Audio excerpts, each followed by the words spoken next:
Hello and welcome to the Birth Untethered podcast. I'm Shellie, a long-time doula, advocate and former university lecturer. And I'm Kemi, a badass birth keeper, formerly a UK registered midwife. Just a couple of rebels with decades of combined experience in pregnancy, birth and beyond getting together to share wisdom. We exist to equip birth workers, families and seekers of truth with informed choice, not fear. Come as you are, learn what they don't teach. This is the birth revolution and you're all invited.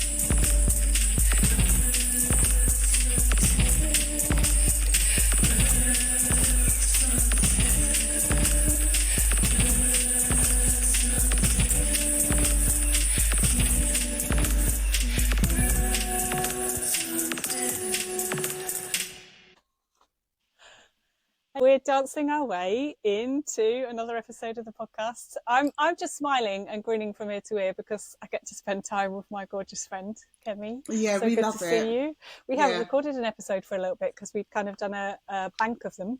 And so we've actually had a bit of a break from one another. I message you the other day. I was like, Kemi, I missed you. We need to. Yeah, she did. And I thought, oh, she's so right. So now we're going to see each other 2 days in a row, which makes me happy. Wearing some podcast merch here for you. Mm-hmm. Everybody available Gels. on the website. Gels.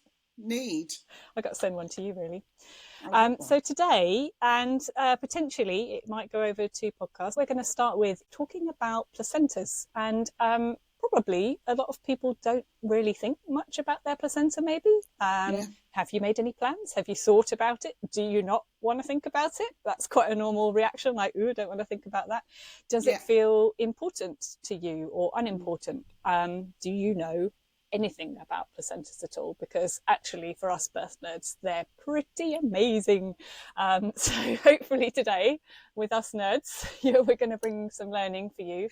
I've already had goosebumps. Before we started recording, I had to have a little dance and then I got goosebumps and then I welled up.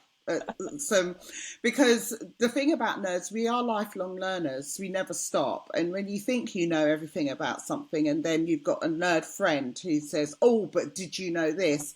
Makes me well up. And so I'm really going to enjoy us sharing all these little nuggets that we've got with you today. And, just to say, and it's a truth that is descending on those of us, this current generation of childbirth experts. We are two of them, but there are many. So these truths descend, but these truths used to be passed on from generation to generation until medicine intentionally fractured those connections so that we wouldn't be passing the same information on. So I'm so glad that there's still a few of us around the world that are learning this, and there's still birth keepers and matriarch midwives on the planet that are sharing these things. So very excited. It is so important, and it's one of those things that can seem like people are a bit crazy, kind of like, oh, you've got this mad kind of conspiracy theory about it. But the thing is, if birth is done in a physiological way, if it is supported to happen in a physiological way, it improves the whole health of mothers and babies and families as a unit, the emotional health, the physical health. And if you disrupt that, you have lifelong patients, be that for mental health disruption, by the disruption of the physiology, by trauma, by the health implications. We were speaking last time about how important the baby having all of their blood is for reducing anemia and their brain development and their whole health. If these things are disrupted, you end up ill, and that fuels the medical industrial complex. And I know in the UK we have the NHS, so people think it's not a business. They think, oh, well, we get that for free, but you pay for it through your taxes. And it doesn't mean that things are free for the NHS. So the pharmaceutical companies are making money and they are driving the research, and they are pushing the research that pushes intervention. We see that from the ARRIVE trial. It's basically a piece of shit research that doesn't actually show what they pretended that it showed. It's so flawed. But it pushes intervention, which means that people end up unwell. It impacts the lifelong health of mothers and babies. And that is in the interest of the pharmacology industry. Yeah. So, So Can I understanding, just throw in there? yeah, do. I was chatting with another birth nerd the other day, and she just casually threw away a comment that there are families of doctors here in the UK in the NHS that are doing their entire Christmas shopping with Amazon vouchers sent to them by pharmaceutical companies. Yeah. So I just need you to, guys to know, I promise you, there's a money chain. Even if it's not clear and obvious, it's there. Yeah, it's really important. So okay, let's talk about placentas. Why might a placenta actually be important for you, even if you don't ever want to look at it? Knowing about how amazing it is may be something that's helpful for you. And I think actually is a helpful thing when you've had a baby and then you're like enjoying them and they're so cute and they're cuddled up and you're sniffing their head, like we love to talk about, makes us smile every time to think about it. Then having to birth the placenta actually can be like a little bit annoying because you're disrupting your newfound cuddle time. And so maybe if you know a little bit about how amazing it is, it might help you not to be so bothered by that part of birth and realize how amazing and cool it is. So the placenta is a temporary organ, and it's made up from material from both parental and fetal genetics. So mother, father, baby, all are incorporated into the production of it. And so it's really important to have healthy functioning placenta, okay, for the baby, because that's how the baby is getting their nutrients, it's getting their oxygen, it keeps them alive, it's their lifeline, and it nourishes them and makes them have all the building blocks that they need to be healthy. So it's important to think about your lifestyle, your nutrition, your health, what you are exposing yourself to, and it's important for your partner as well. Yeah, so that the quality of the sperm and the egg are good, that the environment that the placenta is going to be growing in is as good as it can be. And we're going to talk about a little bit about that in a future episode. So now we've sort of gone through the physiology of the lead up to birth and a little bit after. What we're going to do is do some episodes about how you can attain that, how you can reach for a physiological birth, what you can put in place to be able to get it. Because at the moment, probably about 1% to 2% of the population are actually managing a physiological birth. Okay, and you've heard from all these episodes about how important we feel it is for your lifelong health and well-being, and we want to help people to reach that, to get that. So we're going to be developing some resources in the not too distant future for you, as well as the podcast, and to speak a little bit more about your planning and preparation to help. So, when we're thinking about nutritional well-being throughout pregnancy, we want the placenta and the baby to function well. And there are some particular nutrients that are important, including a wide range of amino acids. So that comes from proteins in our diet. Also, calcium and vitamin D are really important for placental functioning. And avoiding oxidative stress, inflammation, okay, because these things can damage the placenta. It's vulnerable to damage because it's trying to make sure that the baby has good nutrients and is safe. For example, we can see oxidative stress or mitochondrial dysfunction or damage happening if we have got out of control blood glucose levels. Yeah, so it's one of the reasons why we might see more preeclampsia happening with uncontrolled blood sugar levels. So that's just something to be mindful of, and we'll probably talk about that more in a future episode. The placenta and umbilical cord are this amazing bridge between the fetus and the maternal or parental body. And the cord has two umbilical arteries that actually carry deoxygenated blood away from the baby, and then one vein that brings the oxygenated blood towards the baby. So it's a different way round to what we think in our bodies, where our arteries are carrying the oxygenated blood. I made some little models actually of like a cross section of what the placenta might look like, and they always look like, when they're cut open, they look a little bit like different smiley faces. So you can see the vein is much larger, so it's carrying the oxygenated blood to the baby. There's another one. And then we've got the two arteries that are carrying the deoxygenated blood away. So they look a little bit like smiley faces like that when you cut through them. And if you're looking at the cord, like kind of end on, so we've got those two arteries and the bigger vein, and they're spiraled around. So the cord is kind of twisted around, a little bit like an old fashioned telephone cord, which probably a lot of people won't have ever seen You think about that, it makes me feel old. Like the spiraling helps it not to tangle. So like with phone cords, it allows stretching of it and then moving around, but it's less likely to tangle up and create knots, which isn't necessarily a problem, because the vessels are surrounded by this Wharton's jelly, this substance here, which really allows for, if you have a knot, it will literally slide up and down the cord. It prevents compression of those blood vessels happening. It's a really cool substance. So yeah, you don't have to worry about it. And also, a thing that people often worry about is cords being wrapped around the baby's neck.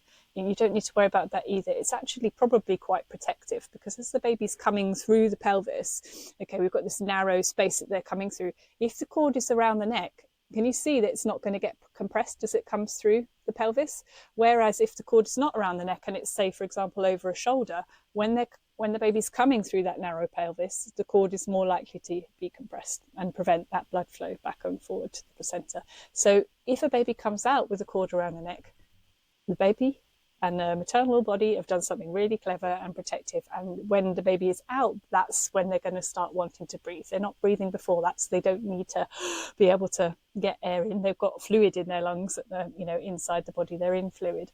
And so when they come out into the air, we can simply just unwind the cord, and then that transition over to the different type of circulation works. Okay, Kemi, do you want to say anything? Oh my word, no, just ashe.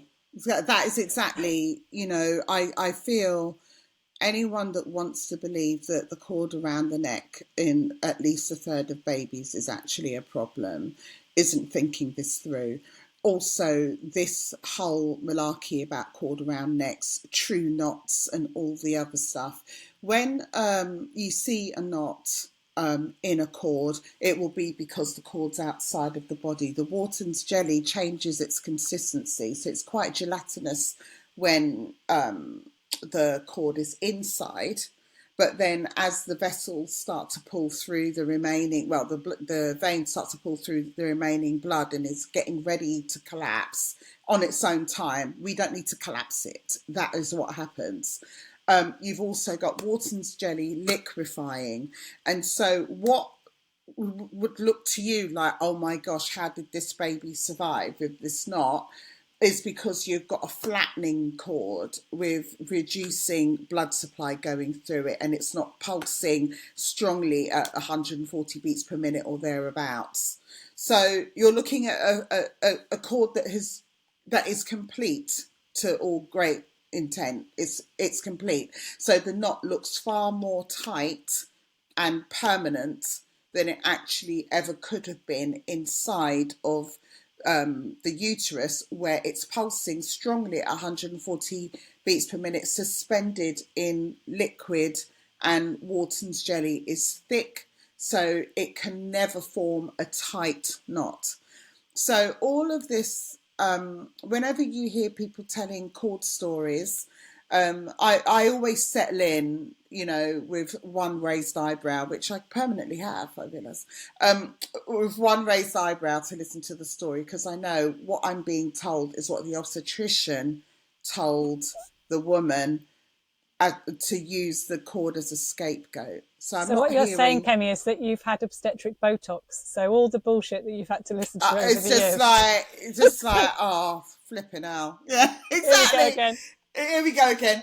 The cord stories. So another thing about the cord is when more of us treated obstetricians and their lackeys like they're God and God's minions, and we believed the stories, what they could do, they could see a baby appear. This is why Dr. Sarah Wickham tried to put in to kind of to suggest as a gold standard not touching the cord. We've got evidence to support it as well, but Sarah Wickham was brilliantly trying to get this out there, and she succeeded. What used to happen, baby born, woman's in lithotomy, stranded fetal position, and so she can be done to by anyone. So the criminal doctors, etc., would see the cord around the neck, or their lackey obstetric nurses, which we now call midwives but are not. So they'd see the cord around the neck, and then they'd say, oh, we've got to rescue the baby. So baby's fine, alive, everything, head born. Oh, we've got the cord, they've got to rescue the baby.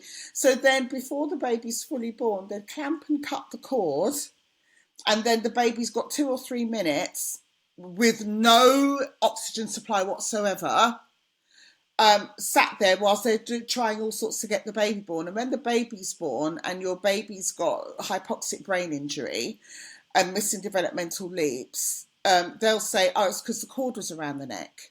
But actually, no, it's because they cut the cord before the baby could be born, expand their lungs to get their oxygen, then have the backup supply of oxygen coming from their placenta because they're getting their full blood complement. But cutting and clamping the cord early, as soon as the baby's born, and especially cutting and clamping the cord before the baby's even born, or trying to get the cord from around the neck when the baby's body is still inside of the vagina, and pulling it over the baby's head and snapping the cord from the baby's umbilicus. All of that is iatrogenic harm, causing ill health to the baby, but they will gaslight you and deceive you and scapegoat the cord. And you're going to get very upset about the terms I'm using. Bunch of criminals, cabal. We're not expecting this to stay up on YouTube because they'll take it down in 5 seconds, okay? Oh, we've managed so far. I don't know how. They're clearly not listening, right? So I'm just telling you that I need you to accept that birth professionals can lie, and I need you guys to start really going back into yourself, your innate common sense and intuition, to debunk most of what you've been told by maternity service workers. They tell lies, and they also don't tell the truth, and they also don't know everything. This is the thing, and I'm actually going to touch a little bit later on a comment that somebody made on a post yesterday about something they were told by a doctor, which is just complete rubbish. So yeah, I mean, it's just I'm just like, what? They told you what? You know, yeah, I know. It's like the eyebrows is so true. You're like, they said what? They told you what? Yeah, it's just mad. And the thing is, because we've been taught to listen to that outside authority, believe the men in white coats, believe the teachers that seem to know everything. We're all human, okay? We don't know everything. Kemi and I don't know everything. You know, we learn new stuff all the time, but we are trying always to learn and better our practice. And actually, I think often in medical settings, they don't. They just stay stagnant with, well, I was taught that in 1960, so I'm going to keep doing it regardless of, you know, the 500 papers that have come out to say that is dangerous practice, that's unethical, that causes damage, you know. And anything that promotes physiology, even if we've got really good studies that promote physiology, they are ignored for a very long time because they don't fit into this making of mothers and babies sick to make pharmacology, you know, more money, pharmaceutical industries more money. It doesn't suit them to actually go back to basics, and if there is an issue, step in, and if there isn't, just leave it. Just leave it alone. And if you imagine, the business model is quite genius, really, because when you attack pregnancy and childbirth, it's a twofer. So you double your results in creating patients for life. Yeah. So I can see why they do it. And it is genius, but it's evil. Yeah, it really is. So let's go back to the cord and how cool it is, and the Wharton's jelly. And so inside the Wharton's jelly, there are stem cells. They think there are remnants of kind of nervous tissue, but there are not formal nerves, if that makes sense. So there's not neuronal fibers or neuronal innervation.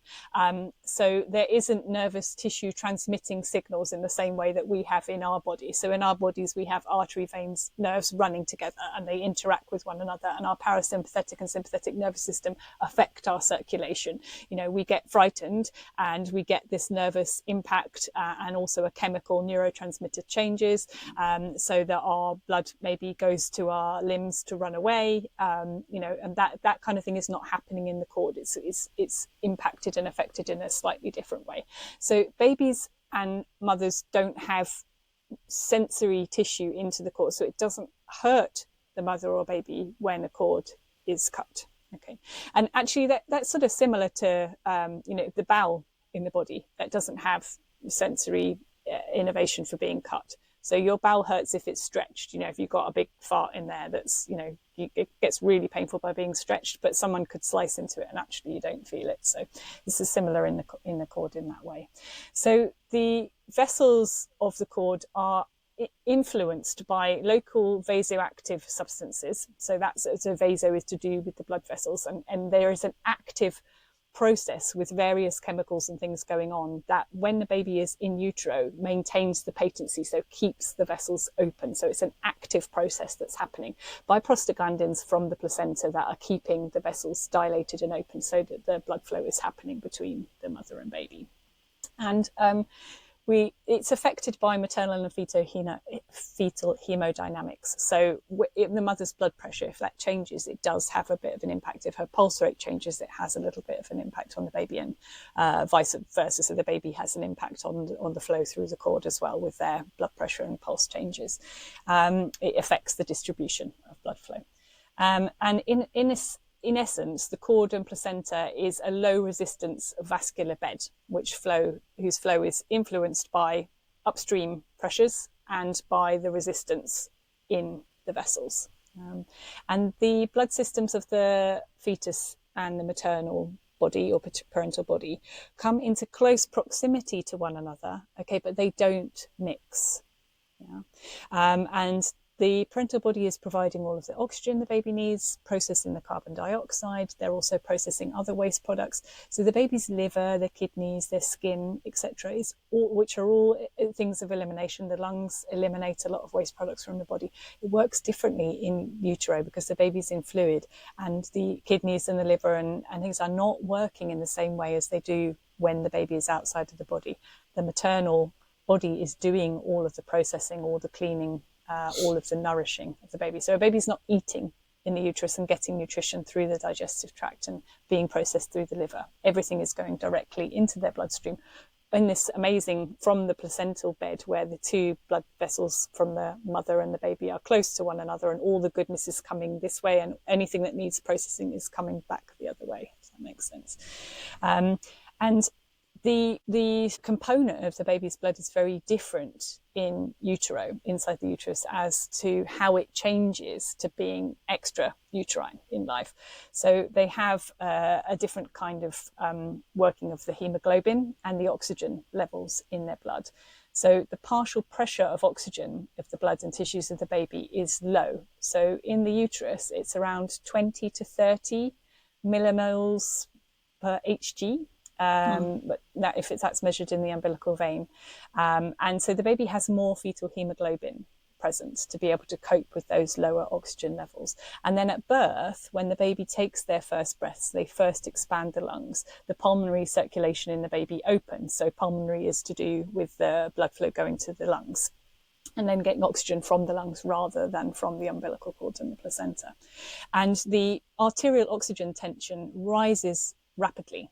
So it goes from around 20, 30 to around 50 to 70 within the first few minutes, if the baby's taking oxygen in. And in adults, it's closer to around 100. So in babies, even for a while, it doesn't get up to adult levels. As the lungs are maturing, as we're getting more surfactant, as the alveoli are expanding, as we're getting the closing of the foramina ovale, the hole in the heart, because sometimes there's a bit of a mix for a while. The hole isn't quite completely closed, and we get a little bit of mix of those bloods in babies. So it takes time for that transition over to life outside.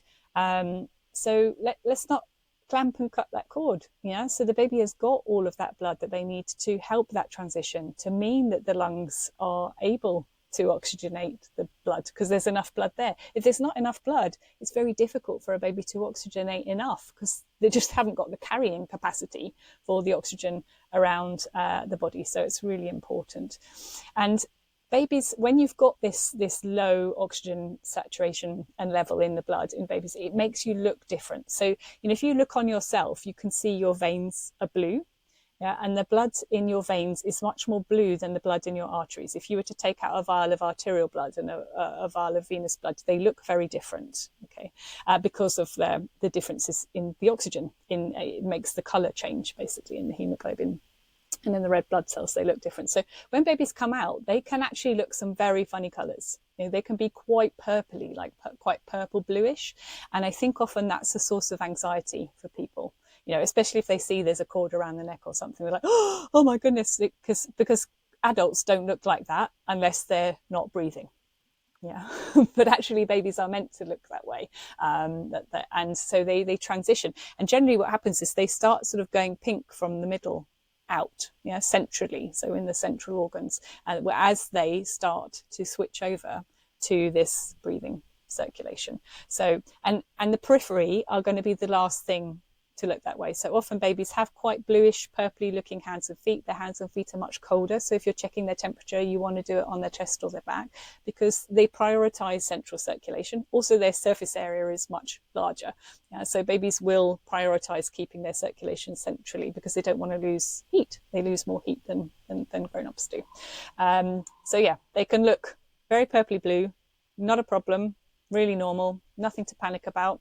Watch them pink up. Such an amazing thing to see. And you know that as they're doing that, they're taking their first breaths and they're switching over to that circulation. And that if we've got the cord attached and still bringing them oxygenated blood, that it gives them time for that transition. It's not such a stressful thing to happen, that, they can do it in their own time and there's no panic. Do you want to jump in and say anything there?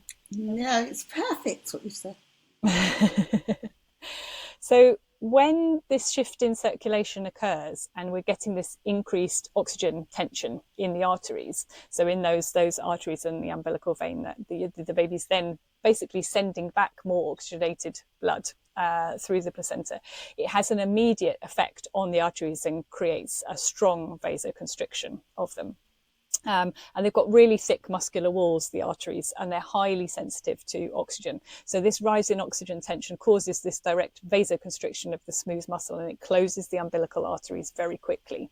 And the arteries walls are more sensitive to it than the venous wall. So we're still getting the blood coming from the placenta to the baby, but we're closing down the outpipes from the baby, if that makes sense. I'm doing these like funny. Yeah, I love it. I love outpipes. Yeah, no, it's absolutely true. I just everyone listen really carefully.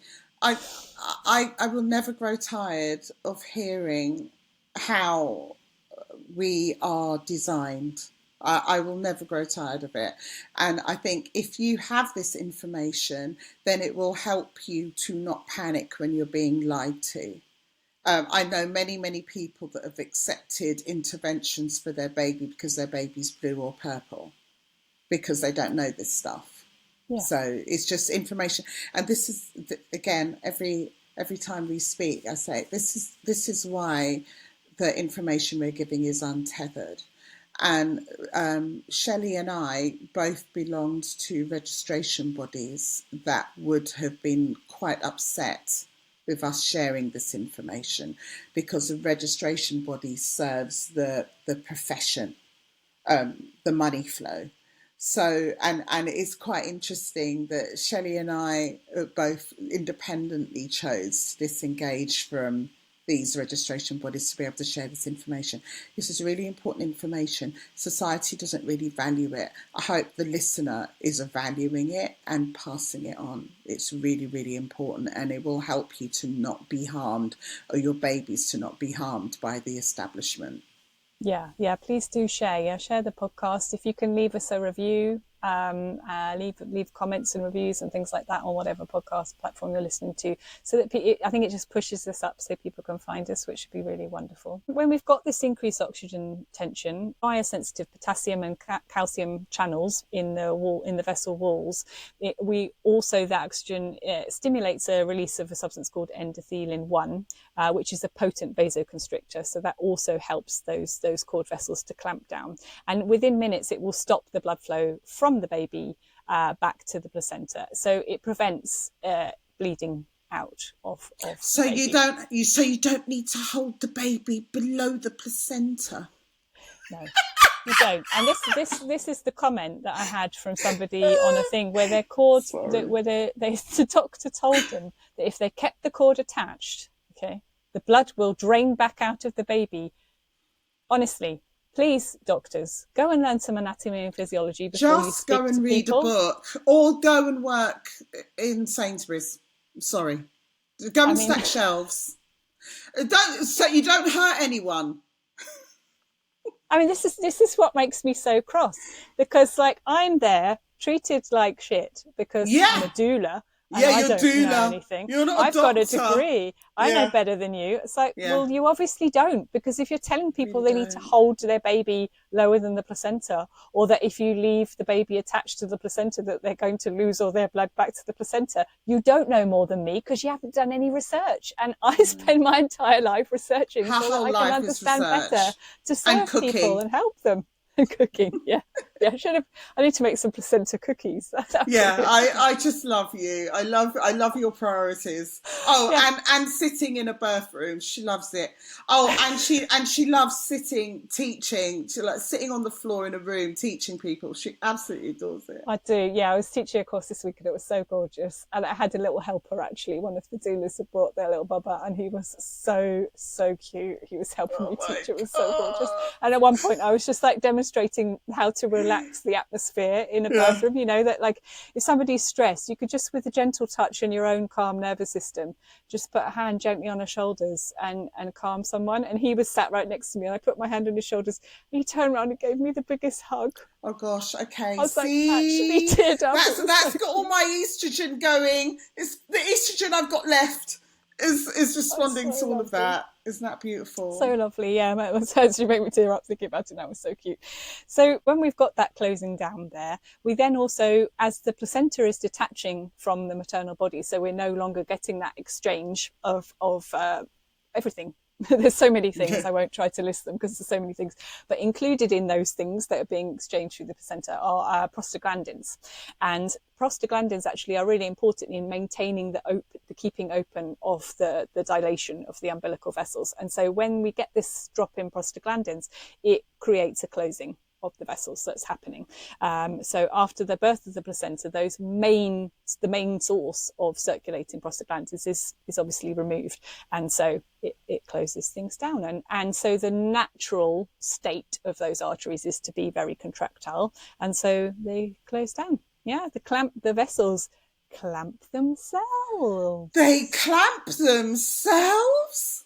Yeah, and over time, that clamping, it turns into a fibrosis of the vessels. Because then we've no longer got blood going through them, so they fibrose.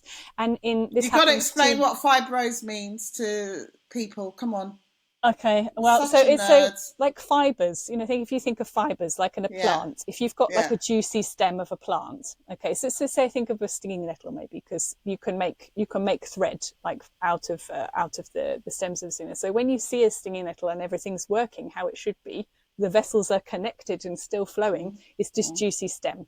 Now, if you take them off and bash them, or the stem is it becomes more fibrous, it becomes more like woody.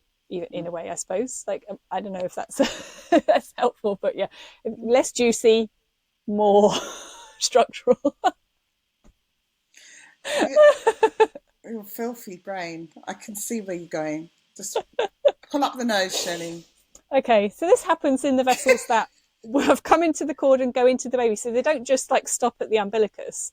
Those arteries and veins are inside the baby as well, connecting into the circulation. So the circulation shifts over into from prioritizing this flow through the umbilical cord to prioritizing flow around the lungs and the heart. And so those vessels that are inside the baby, they close up and actually over time become ligaments. They become umbilical ligaments and some ligaments people say they just kind of work like ligaments, or they take on the appearance. They become They're definitely not blood vessels. No, they stop being blood vessels. In some people, it can sometimes still actually be patent, interestingly. So the one that goes down to the bladder, don't question me which one it is, because I'm certainly don't ask me. But yeah, it goes. So sometimes actually people can get urine still coming up that vessel, so it's still painted, and you can actually wee out of your umbilicus. Yeah. Stop Yeah, and I wonder, would it be an interesting study to know if people had immediate cord clamping or they had Well, like that's just what I optimal, was or thinking. whether If they that had happens immediate more. cord clamping, then that whole, you know, becoming fibrous thing is slowed. Mm. Yeah, yeah, So interesting. That'd be an interesting is this study, now wouldn't it? when you can talk about the branches, which just floored me? Oh, yeah. Well, I can talk about that now. Yeah, I was going to talk about it at the end, but I can talk about it now because we're sort of talking about Please. plants, so it makes sense to say it now. So, yeah, when you look at, with trees, when in the deciduous trees in the winter their leaves start to turn yellow to brown and then to fall off. This is an active process on the part of the tree and the leaf. And if you damage a branch, okay, the leaves will die, but they will not fall off. They won't fall off the tree. Okay, they will stay there. They'll just stay dead on the tree and not fall off. It's an active process that's going on. So it just made me think about the baby and the placenta, and how if we clamp and cut the cord before the baby and the placenta are ready, and this active process of the closing down of vessels is disturbed and disrupted, what effect does that have on the baby? Because we're stopping an active process happening in the middle of it happening. It's like it can be very disjointed, and I wonder whether that is part of a lot of the kind of spiritual practices around placentas, and not cutting, clamping, cutting, not asking permission, not having any kind of ritual or ceremony, leaving the placenta and the baby to detach themselves in their own time, and how it comes from a kind of energetic thing that we don't quite understand, don't quite know about, but in some cultures is very important. We're going to talk about some different cultural practices. But And I've got to yeah, wade in. Oh my God. So because I've got I have got black thumbs, but I've actually got the black thumb. I don't grow anything, right? but I do notice when there will be a branch on a tree with dead leaves on it. I go, oh, because I'm used to seeing leaves fall off. So when this was mentioned to me by this amazing woman, I actually felt emotional, because what I've witnessed attending births over the years, when I facilitate a lotus birth, facilitate, what does that mean? I don't meddle, right? So when you sit on your hands and don't do anything. just sucked up, right? So the parents are prepared for a lotus birth and it's happening. On day 4, because when I was functioning as a registered midwife, facilitating home births, I would go every day in the first week as an independent midwife, and then I'd go like 2 or 3 times in the second week. So what I noticed with the lotus birth is that there would always be detachment happening between the umbilical cord and the baby's umbilicus, their belly button. That separation would happen naturally on day 4 or day 5, without exception. Much faster than if the parents had asked me to clamp and cut the cord. I mean, obviously, it would never be clamped and cut within 2 hours. I cannot remember it ever happening within Sorry, 2 I hours. can't seem to find my clamps and scissors. You guys just carry on You cuddling just up in the carry corner. on. Don't mind me. Don't mind me. Mind me, exactly. So I'm going to just share some childbirthisms now, right? So if you are facilitating the cord staying intact until the mother wakes up enough around 2 hours post birth and decides that she wants to clamp and cut the cord, which has been open that whole time according to what the baby's needs are, so I'm not interfering. If I'm going to cut around that time, I have learnt that I don't need to use a clamp at all, because all the blood transitioning has happened, vessels have closed down, just as we described earlier. So I don't need to use a clamp. So you haven't got that nasty plastic there clinging for however many days. And if you want a cord tie, you can, but it's just aesthetic. It's not needed. So I just wanted to share that as well. So when the clamping and cutting is facilitated, I've seen that cord stump stay in place for like 11 days, 12 days, 7 days, 8 days. It will never fall off on day 4 or day 5. It's the dead Now, leaves staying on the tree.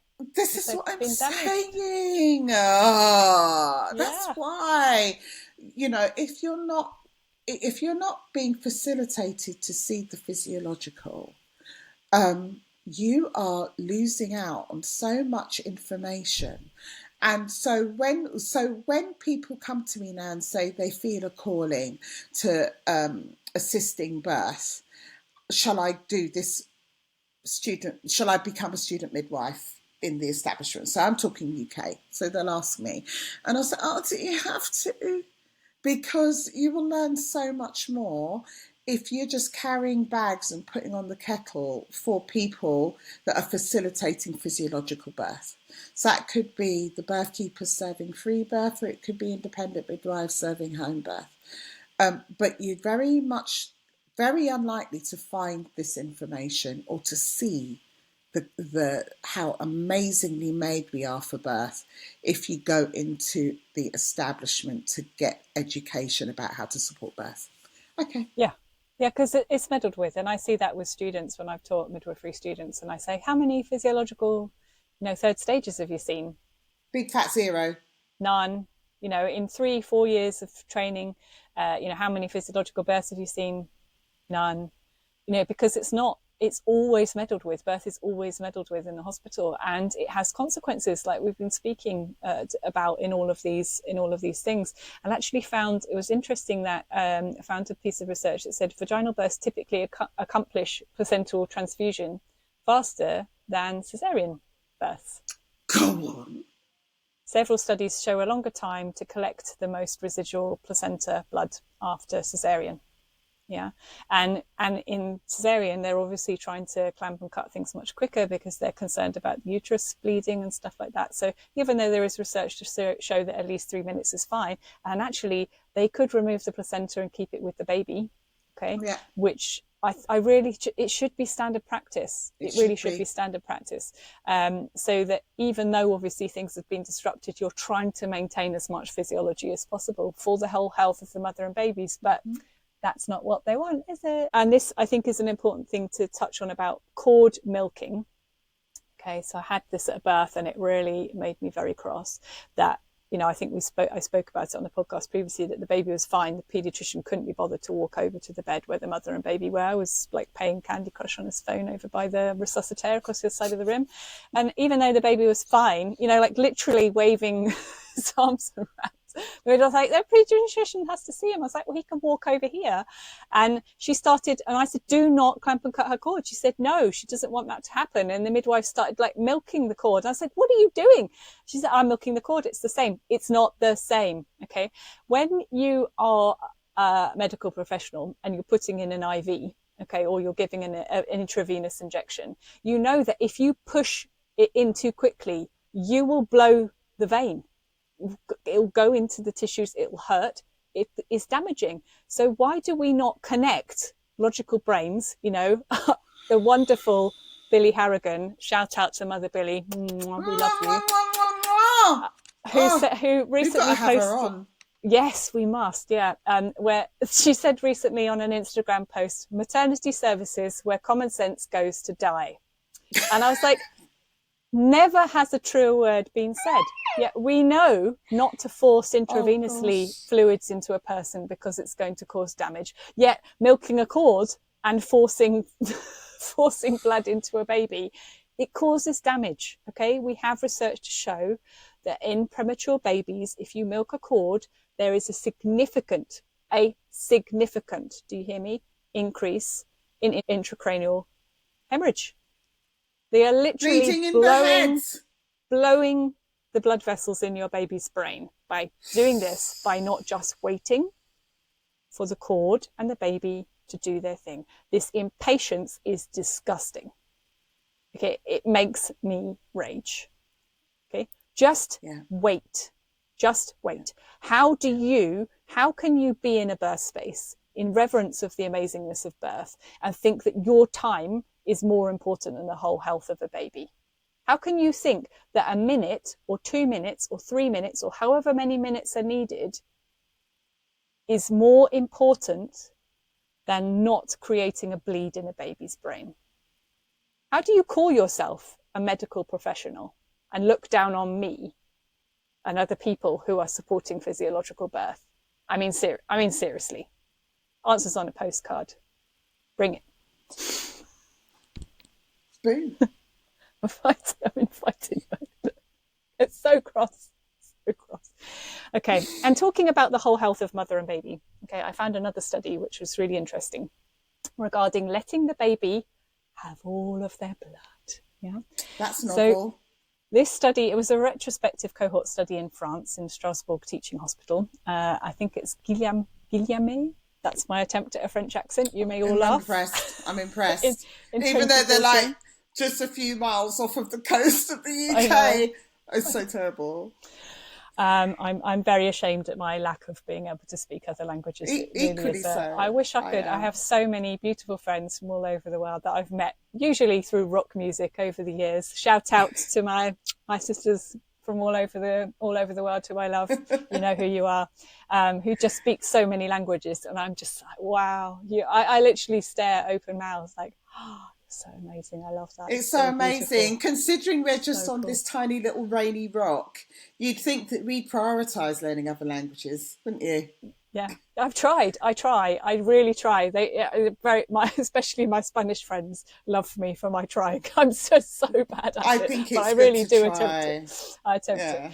But yeah, okay. So in this study, they were actually, we talked about this before, the ritual bloodletting. You know, how we all realise now that it's so ridiculous that all the leeches and the bleeding people with anemia and all this kind of thing, it's still happening to your babies. When they clamp and cut the cord, they are bloodletting your baby. They're bloodletting your baby. You know? So in this study, about 3.6% of women who had the cord drained. Okay, so basically they clamped and cut the cord and then they drained the cord that was still, the placenta that was still inside the woman. They drained the blood out rather than letting it drain into the baby. But hey ho, there you go. So 3.6% of women who had the placenta fully drained compared to 4.4% in the no drainage group. So it was clamped and the blood remained in the placenta rather than going into the baby.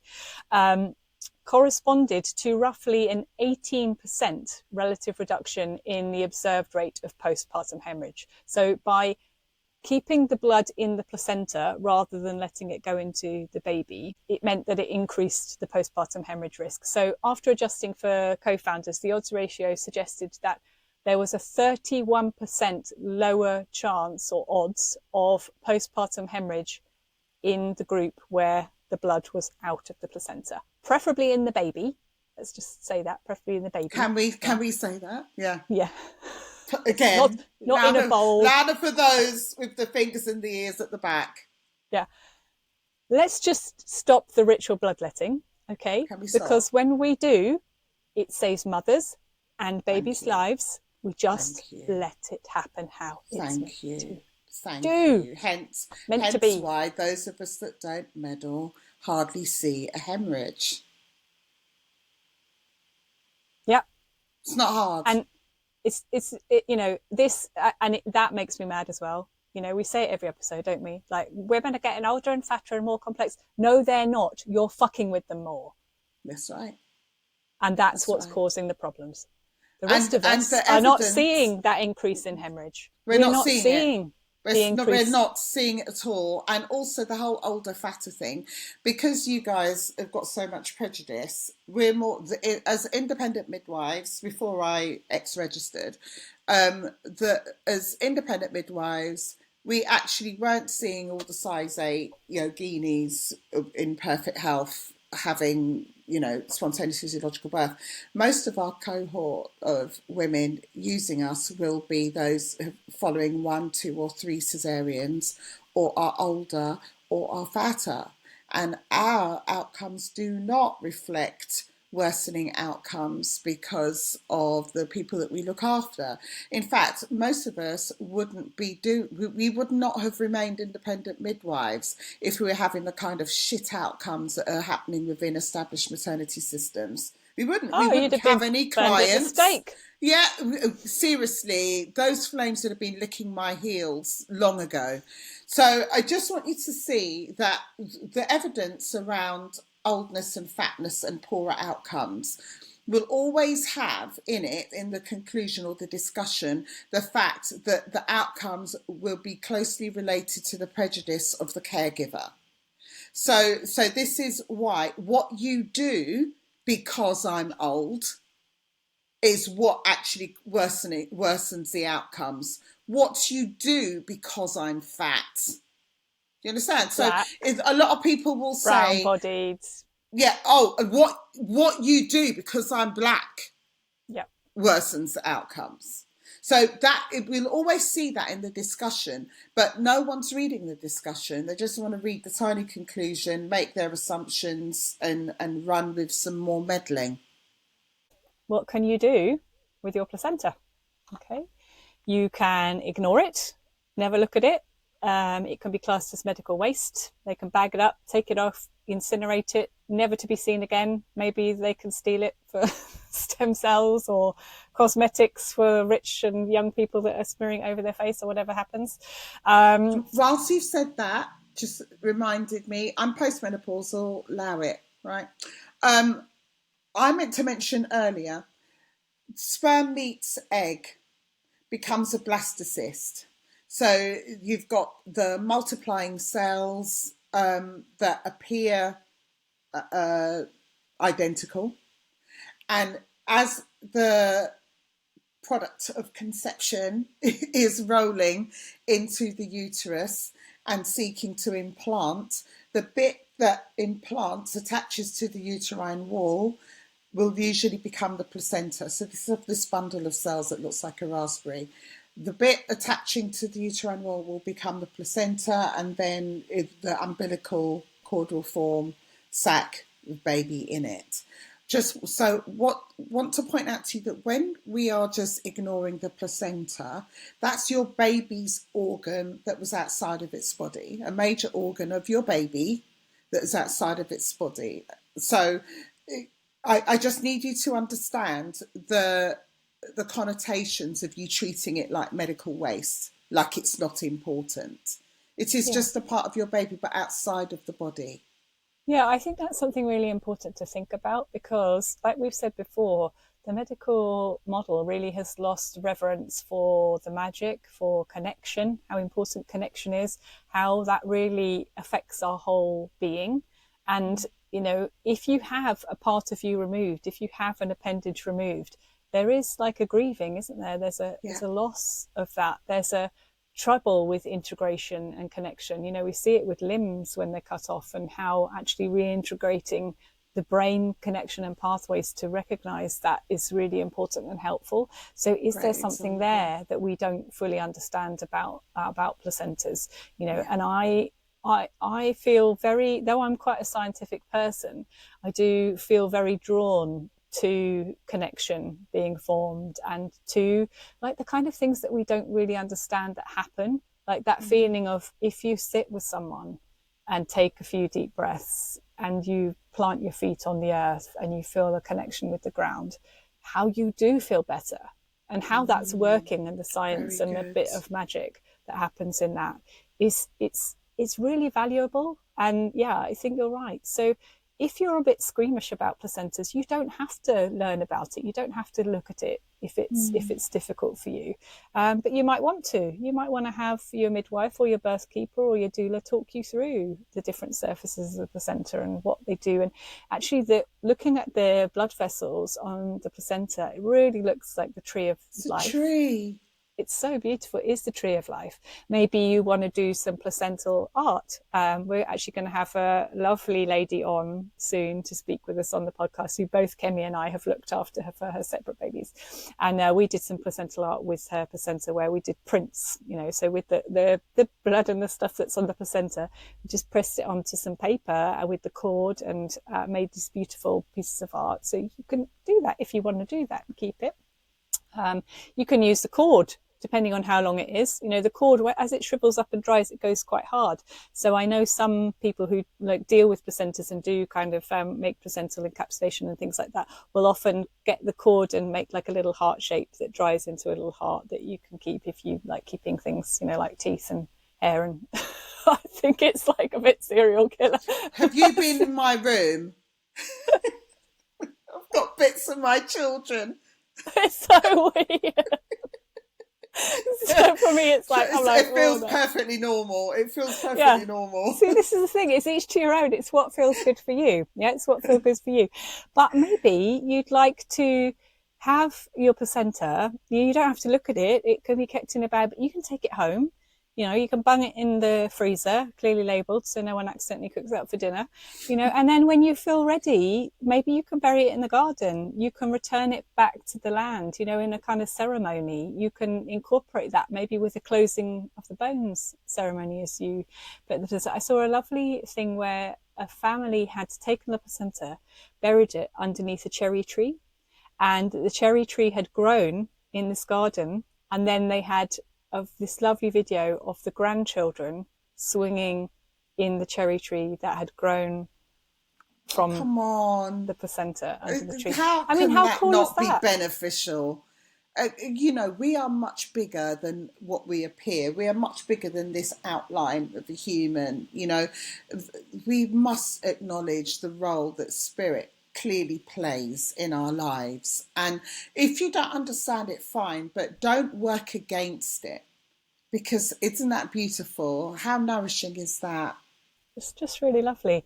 So I think ceremony is maybe an important thing that we're missing. And if I'm with couples and they're free birthing and they want to separate the baby from the placenta, wait till the cord is white, stop pulsing. There's been a lot of time. Usually it's just that, okay, I've kind of had enough of carrying this placenta and baby around now. Can we do something about it? Sure. So I make a cord tie for all of my clients that they can have. It's like a ritual thing that I make to give love. And then and I say to them, talk to your baby. Ask them if they're ready to cut the cord off. Ask if it's okay, because sometimes they kind of look a bit like, no, and maybe they're not ready, and you wait another 10 minutes, 20 minutes, non-arbitrary time, and then ask again if they're ready. Or maybe you keep it attached if you want to do a lotus birth. Obviously, we're going to talk a little bit more about that. But that there's a permission, there's an asking of permission, because there may not be neurological tissue in there, but it doesn't mean that there isn't a connection that has been keeping that baby alive and has formed them and grown them from this tiny bundle of cells. So it's important. You might want to keep your placenta for placentophagy, or how do you say it, Kemi? No, I'm saying it wrong. I say placentophagy. Yeah, I think they're interchangeable, aren't they? It's it's that the phage. It's like phagocytes, aren't they? Yeah, the white cells that eat things. Yeah, so the eating of a placenta. Yeah. So if you want to do that, you need by the way. Yeah, you need to get it chilled quickly. Okay, because it's a food substance, so you don't want it sitting around. It needs to be on ice or cooled within the fridge within sort of 30 minutes ish. That's what they say. Yeah. Yeah, I mean, I would sort of want to do that for any, it's a bit like, it's just a bit of meat, isn't it? So you treat it how you want to treat your meat, if Absolutely. you're happy to leave your I meat, agree. I agree. That's what I think agree. Of. Yeah. So you can cut small bits off, like a kind of centimetre cube like that if you want to. And, it's nice to put it in a ask smoothie. permission for that. Yeah, it's nice to ask permission for that. I'm a big fan. And I'll explain why in a minute. Okay. But have you got any other recipes, Kemi? That you... Oh, stop it. All right. Like frying it up with onions and garlic, it's a no.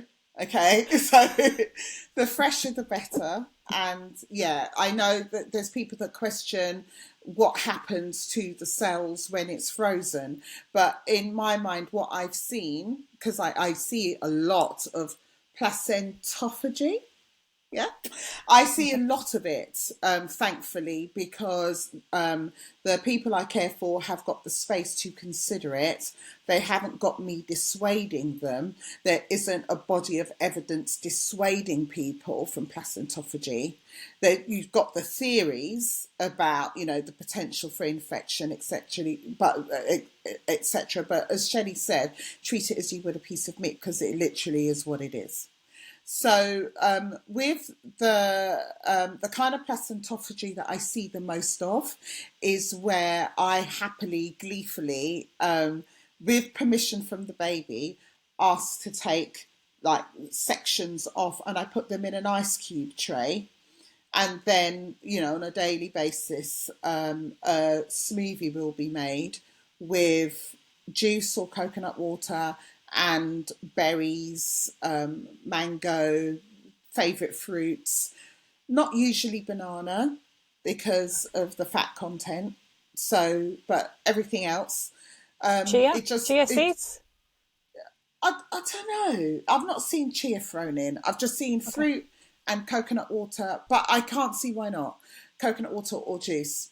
And then zhuzhed up, and then the woman appears to benefit. So, and also the other things I would go for as well, like desiccating it and then grinding it and putting it into vegetable capsules, etc. I've seen that work nicely too. I've never had to use it, but traditional midwives always taught me that a piece of placenta in the corner, in a woman's cheek, if her bleeding's a bit brisk, really the hormones will go through her skin and her cheek quickly, because that's a very good way, like sublingual administration of anything, and in the cheek goes quickly into the bloodstream and can affect things in a beautiful way. So that's regularly used. Putting cord in a woman's mouth. So say if the placenta's not available yet, if she can reach the cord, bend over and suck the cord, that can also slow a brisk bleed. But with my favourite thing about, and also, yes, you can make a tincture out of it, because we are all energy. Yeah. You can make homeopathy out of it. There's so many wonderful things you can make from it. So that there's various ways. If you can't, consider frying it up with onions and garlic, which I would not recommend. if that's not the route you're going to go down, there's so many ways you can ingest the placenta and the energy of the placenta. Yeah, and there's not a huge amount of research on it, good or bad, or information, and it's not something that really I think is ever going to be studied, especially not by no pharmaceutical industry, because if there is a lot of money. Yeah, exactly. So, but your placenta is yours. Your baby's. It's your baby's actually, and by dint of kind of what's the right word? Like, you're looking after your baby, so you therefore are looking after their placenta. So it's yours to do with what feels good for you. 100%. Can I add other things? I'm going to add other things because what I've witnessed, but it could be the level of care that these women received. Those that ingested their placenta seemed to recover quicker, seemed to produce a healthy amount of breast milk. There's only been 2 women out of like 900 that haven't breastfed their babies well and exclusively anyway, but they seem to have real bountiful, like could feed the street with milk. But the thing that really interested me, and this is a very tiny cohort of empirical evidence, right? So only 2 of the women that I was looking after were using anti-anxiolytics in pregnancy. So sertraline and citalopram, I think. So they were using these drugs in pregnancy, and they were very interested to see how they'd be able to sustain their moods post-pregnancy. They were very interested in seeing if they could breastfeed without using these drugs. So they both had the intention of placentophagy. So let me think. One of them actually had their placenta desiccated, made into vegetable capsules, etc. And the other one was just having placenta smoothies. And both of them, for the time that they were on using their placenta, or the baby's placenta in this way, both of them had no requirement whatsoever for using their drugs. So this is just their own little experiment they were running in their homes. And then I think the necessity for their drugs, they started to sense their moods altering about a week after they'd ceased. One of them was their placenta capsules and the other one was having placenta smoothies. So I just wanted to share that with you. Like, yes, you're right. There isn't going to be sufficient research, because you will find that things aren't researched unless it means getting more money to pharmaceutical companies, because the pharmaceutical companies will fund the research. But yeah, just saying that most mammals, other than I think the dolphin and there's one breed of monkey, eat their placentas. And so just from that alone, the common sense of that took me down the road of watching closely people that indulge in placentophagy. Yeah, it's a funny word. Yeah, and I mean, there's I think people say the theory that they're eating it to clear up a mess, aren't they, to prevent predators from coming. But the thing is that I just don't think that actually is necessarily a valid theory, because, you know, predatory animals have such heightened sense of smell. They can detect trace amounts. You know, think about sniffer dogs. They detect trace amounts of stuff. You know, sharks can smell blood, you know, a little bit of blood in the water for miles and miles in the water. So I'm not sure that, you know, that theory of, oh, animals eat it to try to stop being found by predators, that doesn't really ring true with me. That I'm like, yeah, actually, there's going to be other blood that comes out other than just the placenta. There's going to be trace amounts around. So I don't think that is the whole reason. I just suddenly thought of that then as you were talking. So. Having watched mammals give birth, I agree. They're not thorough. Let's just say that about what's hanging around. They're really not thorough, but they're very thorough about eating the placentas. Yeah, so that's interesting. So I am aware that we're meant to be finishing now because you've got calls and things. So I think actually it probably times quite well, and that we will record the next episode and speak about some different cultural practices of placentas around the world, and ideas of different cultures that are had around placentas, and I think that will tie in beautifully. So thank you very much, everybody, for listening to us nerds today, and we will see you next time. No, I'm not going to let you wind up, because I might not remember next time. Listen, everyone, you just got to. I still am useful even with my memory, right? So Gloria LeMay, one time, just on this whole idea of placentophagy. Gloria LeMay, who very intelligent woman who's being burnt at the stake at the moment in the world, right? Very intelligent lay midwife from Canada. She wrote a beautiful article trying to cover the idea of lotus birth and placentophagy. So there's some of us that want both, okay? So instead of using rosemary and lavender and salt to maintain a placenta for a lotus birth over the 4 or 5 days that it's attached to the baby, you put the placenta in a cool bag and you refresh the ice blocks every day. So a placenta can be kept in a fridge for like 5 days before it's used, okay, safely. So instead, if that 5 days it's in a cool bag with well-maintained cool blocks, you can still be picking bits off with permission from the baby for placenta smoothies. And then at the end of the 5 days, when the cord has separated from the baby's umbilicus, you can then hand the placenta over to a placenta specialist to make tinctures out of, homeopathy, or capsules. So that way you can have best of both worlds. Okay, you can wind up now. Oh no, that's really great. Thanks for that, Kemi. Thank you, Gloria LeMay. That was worth stopping us ending. Okay. Anything else? No, that's all right. Okay. Okay, everybody. We will see you next time to talk a little bit more about amazing placentas and to dive a little bit into sort of art and spirituality and connectedness in birth with our lovely guest who's joining us next time. See you. Bye, everybody. See ya. Remember, you can join us over on Patreon for extra resources with every episode and a growing community of physiological birth rebels.